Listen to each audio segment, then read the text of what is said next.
Depuis la sortie du chapitre 1150, il y a une grosse vague d'indignation qui règne autour de la communauté One Piece, notamment amenée par l'apparition de Imu et la révélation de ses pouvoirs démoniaques. De ce fait, une question subsiste donc.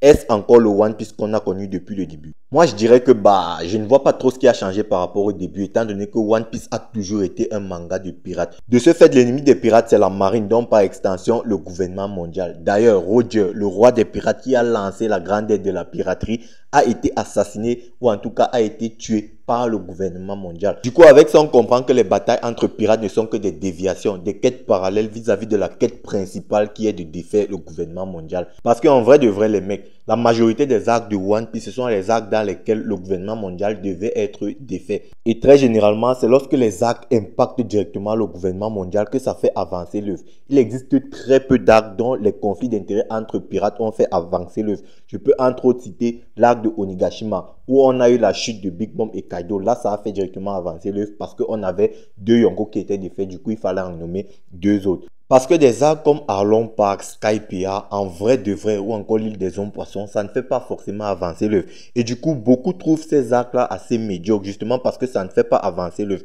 Par contre, quand on parle des arcs tels que Alabasta, Thriller Bark, ou encore Dressrosa, ce sont les arcs qui impactent directement le gouvernement mondial, étant donné que tu as les grands corsaires qui sont affiliés au gouvernement mondial, qui sont défaits. Du coup, il faut changer les grands corsaires. Donc, ça impacte directement et ça fait directement avancer l'œuvre. Donc, ce que je veux dire, c'est que lorsque Oda Sensei dit que ce qui le motive à continuer l'œuvre, c'est la fin, c'est de pouvoir dessiner la fin, on comprend tous que One Piece n'est pas une œuvre improvisée. On comprend tous que son idée de base, il a gardé depuis qu'il a commencé à écrire son manga. D'ailleurs, lorsqu'il nous avait dit que normalement One Piece était censé se finir en 5 ans, je pense que là, il avait déjà ses idées de base déjà préconçues. Tout ce qu'il a fait, c'est d'ajouter 2-3 intrigues par-ci, par-là pour rendre le manga beaucoup plus intéressant. Bon, on aurait souhaité que ce soit un peu moins long, mais quand même, ça reste quand même beaucoup plus intéressant, comme avec les Supernova qu'il a ajouté apparemment à la dernière minute.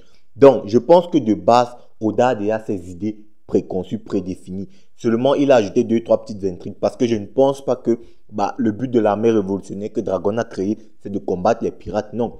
Je pense que depuis le début, Oda est dans son idée. L'ennemi final, c'est le gouvernement mondial. Du coup, avec tout ça, des groupes comme les Chevaliers du Vin ou encore des personnages tels que Shamrock et Imu ne sont absolument pas improvisés. Peut-être que ce n'était pas complètement clair, mais à mon sens, ces idées étaient déjà dans la tête de Oda Sensei depuis le début, depuis qu'il a commencé à écrire son manga. Je ne vais même pas parler du Gorosei qui, eux, ont fait leur apparition depuis la première partie de leur One Piece, avant Enies Lobby, si je ne dis pas de bêtises, ou en tout cas, c'était pendant Enies Lobby. Donc, ils sont là depuis le début, du coup, ils ne sont absolument pas improvisés. Et étant donné que ils sont directement impliqués dans le Buster Call, on peut directement comprendre que c'est eux les ennemis finaux, c'est eux qui dirigent le monde et tout ce qui va avec. Donc, moi, je pense que Oda, il n'a rien improvisé. Du coup, en ce qui concerne les fans, je pense que le ras-le-bol qu'ils ressentent, ils perdent juste patience parce que, oui, des personnages tels que Dragon, Mihawk, Barbe Noire et tout ça, on a bien envie de les voir développer. Bon, Shanks aussi, même si moi, personnellement, je n'attends plus trop Shanks, étant donné qu'il a déjà montré de quoi il était capable, que ce soit face à Kid ou encore Aramaki. Par contre, des personnages tels que Dragon, Mihawk, Barbe Noire, franchement, on en attend beaucoup. Et moi aussi, je ressens ce ras-le-bol-là. Je suis déjà fatigué. À chaque fois, on se dit que, ouais, ce sont ces personnages-là qui vont agir. Mais non, on te présente des membres du gouvernement mondial. Pour être franc, ça fait un peu chier. Ça fait quand même chier. Je vais pas vous mentir. On attend ces personnages-là depuis leur introduction. Du coup, là, on est à plus de 1000 chapitres. Dragon n'a pas encore fait une seule attaque dans le manga. Franchement, c'est quand même chaud. Oda, il va falloir que tu te bouges, il va falloir que tu nous donnes quand même à manger.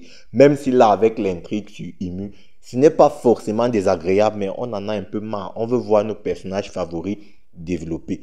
Maintenant qu'on vient d'établir que le gouvernement mondial c'est l'ennemi final de l'œuvre, j'aimerais m'arrêter sur cette partie de la communauté qui sous-estime un peu le gouvernement mondial.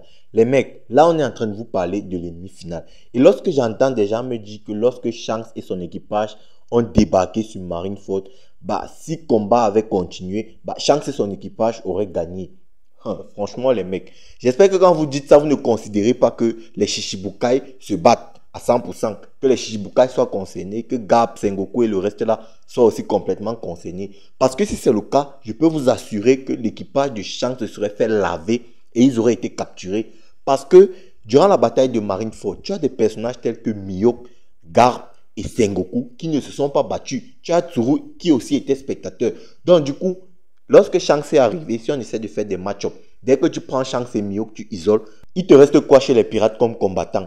On a Ben Beckman, le Kiru et Yasop, en plus de Marco et de Vista, parce que Joe avait déjà été vaincu par Aokiji. Du coup, c'est tout ce qui te reste comme vrai combattant du côté des pirates. Et du côté de la marine, il te reste quoi? Étant donné qu'on a déjà isolé Shanks et Mio, il te reste Garp, Sengoku, Akainu, Kizaru, Aokiji, Doflamingo, Kuma. Bon, on va aussi considérer que de leur côté, il y a aussi Crocodile et tout.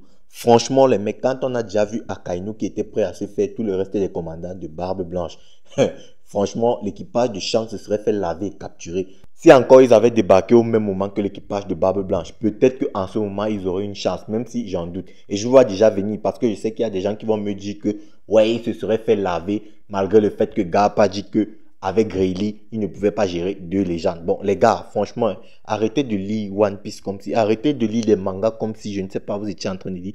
Lisez avec la partie requise pour lire.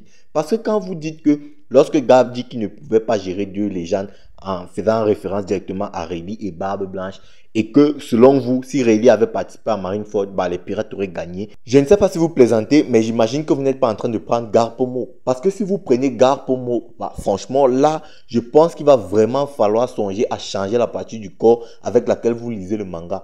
Parce que si vous prenez Garp au mot, on peut aussi prendre Roger au mot. Lorsqu'il dit que pour le capturer, il faut faire venir soit Garp, soit Sengoku. Ça veut dire que si on prend Roger au mot, bah, si Garp s'était pointé, Roger, Rayleigh et Gaban auraient été capturés. Si Sengoku s'était pointé, Roger, Rayleigh et Gaban auraient été capturés. Pourtant, nous tous, on sait que c'est impossible. C'est la même chose avec le cas de Rayleigh sur Marineford. Lorsque l'auteur fait dire ça à un personnage, c'est juste une façon pour l'auteur de faire comprendre au lecteur que le personnage cité est un personnage puissant et dangereux. Mais à aucun moment, il n'aurait pu faire changer l'issue de la bataille. Donc du coup, Rayleigh n'aurait rien pu faire, tout comme Garp ou Sengoku n'aurait pas pu capturer Roger.